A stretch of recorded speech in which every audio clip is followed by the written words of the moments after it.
ఒకవేళ హస్బెండ్ చనిపోయిన తర్వాత వైఫ్‌ని వాళ్ళ అత్తమామ గానీ, లేతే ఇంట్లో వాళ్ళు కానీ, ఇంట్లో నుంచి వెళ్ళగొట్టడానికి లేదు. ఎందుకంటే హస్బెండ్ చనిపోయింది కదా! ఇంకా మీ ఇంట్లో ఏం పని?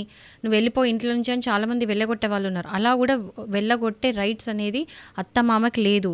అండ్ భర్త బతికున్నప్పుడు ఆ భార్యకి ఎలాంటి విలువనైతే ఇచ్చారో, ఎలా ట్రీట్ చేషినారో, ఆ ఇంట్లో ఆమెకి వాళ్ళ హస్బెండ్ తర్వాత కూడా అలాంటి ట్రీట్‌మెంటే ఇవ్వాలని చెప్పేసి ఈ యాక్ట్ క్లియర్‌గా చెప్తుంది.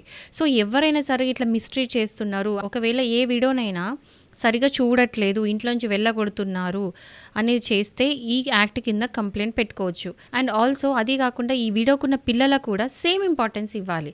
అంటే ఆయన బ్రతికున్నప్పుడు ఎలాంటి ఇంపార్టెన్స్ అయితే, విలువ అయితే పిల్లలకి, భార్యకి ఇచ్చారో అలాంటి విలువ ఆయన తర్వాత కూడా ఇవ్వాలి.